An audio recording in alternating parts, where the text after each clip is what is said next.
Hi there everybody, it's Anna. Welcome back to my booktube channel. Today I'm going to be bringing you another Bags and Babbles, although my beverage alas is a latte, which means that there are no bags involved.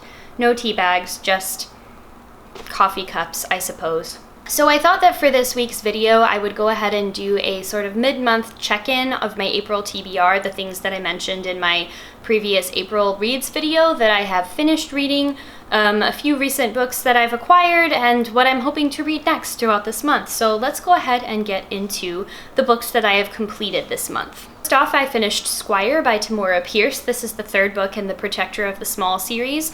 I didn't end up liking this book. I should mention that I'm rereading this for the first time since childhood, but I didn't end up liking this book as much as I liked the first two upon rereading, although it was still really good. We got to learn a lot more about Kel's process to becoming a knight.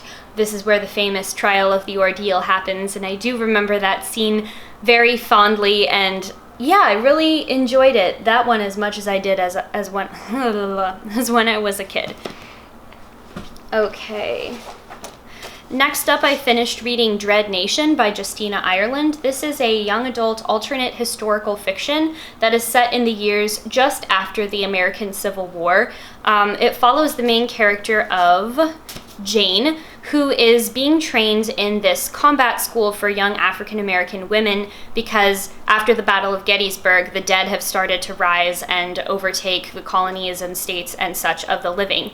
So instead of the typical American Reconstruction project and beginnings of institutionalized racism via the sharecropping system and other things that came out of the sort of ashes of slavery, these combat schools have been put in place whereby young African-American women are trained to fight off the shamblers, which is what the undead are called in this book, and they're designed to become these like servant/companions to wealthy white people and their families. This book was an amazing cultural commentary on race. It touched on topics such as passing privilege, colorism, structural institutionalized racism, as well as the more casual racism that I think a lot of people recognize as it, such as, offensive language and things like the KKK. This was a very powerful read. I'm very excited to read the next book. I believe it's going to be a series. We don't have a title yet, but on Goodreads it's listed as Dread Nation #1, so I'm hoping that come 2019 we will get ourselves another one of these books. Next up is a book that I do not have with me anymore because it was a library book and became grossly overdue, but that was the Book of Separation by Tova Mirvis. I mentioned it in the TBR video. It was the story of the woman who decided to leave her ultra-Jewish Orthodox community and start a new life for herself after she had already basically built a life getting married and having 3 children and raising them within the Orthodox Jewish faith. As somebody who also left a religion, although at a much younger age than Tova Mirvis did, I really related to this book on a very personal level. I related to the personal struggle that she has with trying to reconcile the faith that she has been taught growing up with what she actually believes now. I really related to her desire to become a writer and an artist, although it wasn't necessarily a one-to-one correspondence with my own life. But I think the main thing that I took away from that was the power of the desire to have something more than what we are given in this life, of the power to have the freedom of choice to decide what you want to make out of your life. And that book definitely left a lasting impression on me. I finished reading 2 graphic novels. One was the Lumberjanes bonus tracks, and the other was Monstrous Volume 2, The Blood.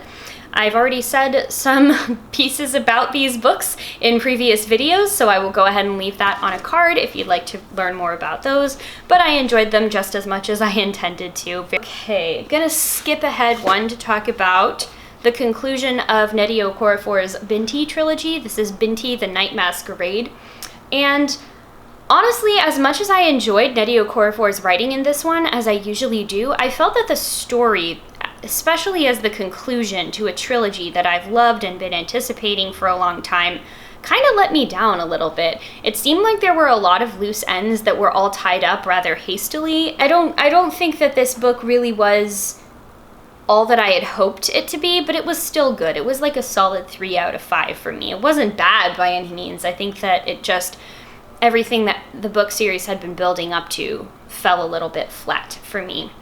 And then finally is the book that I really, really wanted to talk about, and right now is currently my best read of 2018, and that is Educated, a memoir by Tara Westover. I got to meet Tara Westover at a book signing that she did at my local bookstore. She signed the book for me, gave a talk and an interview about her process writing it, and it is the story of her childhood growing up as the child of survivalist religious fundamental parents on this mountain in Idaho. The parents didn't believe in things like medicine, modern medicine, formal education, anything like that. Her father had some very disturbing conspiracy theories about society and government and what they were going to do to his family and his children. So he basically approached life with a total mistrust of the outside world and tried to inculcate that into his children. But Tara Westover, following in the footsteps of one of her brothers who was able to educate himself enough to get into college, decided that she wanted to leave the mountain, she wanted to pursue her education, scraped together enough knowledge of math to pass the ACT and get into Brigham Young University. She then goes on to earn advanced degrees from Harvard and Cambridge, all while trying to deal with this sort of struggle for who gets to set the terms of reality that she has with her father. She goes back and forth with fearing that her father's reality of the apocalypse coming soon and survivalism being the only way to get you through the end times, and then her own experiences where she's beginning to learn that not everybody in the world is against her, education is important, knowledge is power. This was an extraordinarily compelling read. I was literally unable to put the book down. I read maybe the first couple chapters and I was like, all right, this is one that I want to savor. I want it to last for a long time, but it just didn't, because I was literally walking around my house doing chores and reading the book in the other hand. It was that good. I couldn't put it down. She writes about very scary, dramatic, terrifying things happening in her life in a very calm, reasoned, rational way, which I just found incredible. Like, I don't think that I could write about near-death experience with the same level of poise that Tara Westover wrote about hers. And it was just such a wonderful examination of the triumph of human curiosity and human endeavor to try and learn things and to expand your mind, no matter what your background is from. The importance of taking education and schooling into your own hands, the importance of trying to figure out what is truth and what is reality, and find a greater meaning and a greater purpose in life. This was an amazing, amazing book.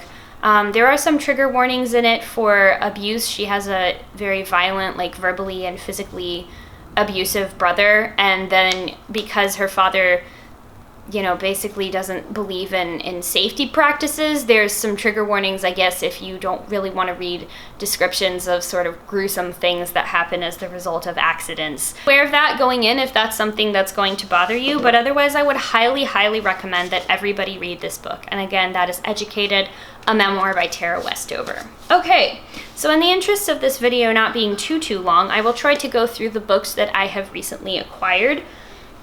Since the time of last filming, I've picked up about 5 books. One of them I got for free from our local library, and that is the paperback of Homegoing by Ya Jessie. This is going to be part of the Seattle Reads, where the entire city of Seattle reads the book, and Ya Jessie is actually going to be coming to the library to give a speech and talk about her book, and I hope do some reading from it. This is a book that I read originally and had in hardcover when it first came out. I don't have the hardcover anymore because I lent it to my mom, who is all the way across the country in Florida, so I decided to pick up my own paperback for free so that I could read it again before she comes. The next was a book that I picked up as a gift for my fiance, but let's be honest, as part of my household, which means I'm going to read it too, and that is The Art of Over the Garden Wall, with commentary by Sean Edgar and Patrick McHale, who are the creators of the show.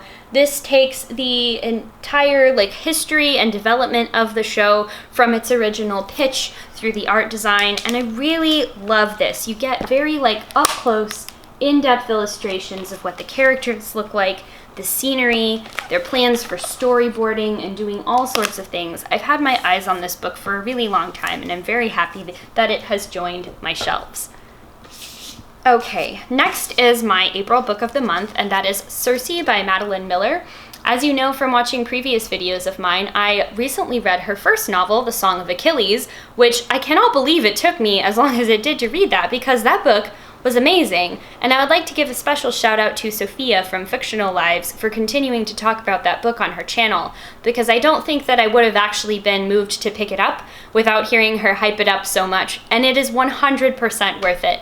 It is a reimagining of the story of the Iliad, but told through the point of view of Patroclus, Achilles' best friend, and in this book, lover. And so, of course, I had to read it. I absolutely loved it. It definitely hit me so hard in the feels. Sucker punch to the feels right there.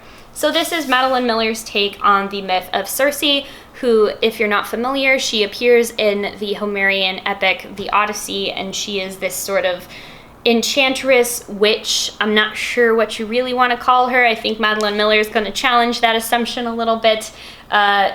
Who turns Odysseus's men into pigs for like violating her sacred area, and then sort of makes him fall in love with her so that he doesn't want to go back to his wife and family in Ithaca. Madeline Miller definitely brings her classical training to bear, and her writing is absolutely luscious, so I can't wait to read this. I picked up another graphic novel, and that is the Boombox Mixtape, which is a selection of one-shots from the Boom Studios graphic novel and comics publisher. This has a Lumberjanes in here. It has some Cyanide and Happiness cartoons, some Munchkin cartoons, in general just things that I'm excited to read because I love this publisher and I really like reading everything that they make. And then last but not least is a book that I think I found out about because of BookTube. I want to say this, I first heard about it on Sam's channel, which I will link down below, but that is The Queens of Ulus R by Tessa Gratton. And this is a high fantasy reimagining, I suppose, of Shakespeare's King Lear, which is a really fantastic play.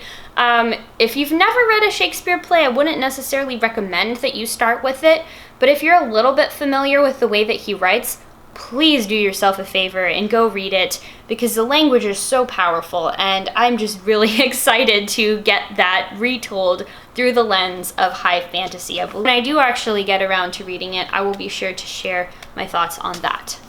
So that is going to be all for this video. It's going to be super long. Sorry if that bothers you, but I read a lot, and I'm just really excited to share all of my books with you. Thank you all so much for watching this video. Don't forget to like it and subscribe if you'd like to get more updates. That would be really awesome. And feel free to leave a comment in the comments section. You know, start the bookish chatting. That's my favorite part of this channel. All right, I will see you all in the next one. Bye.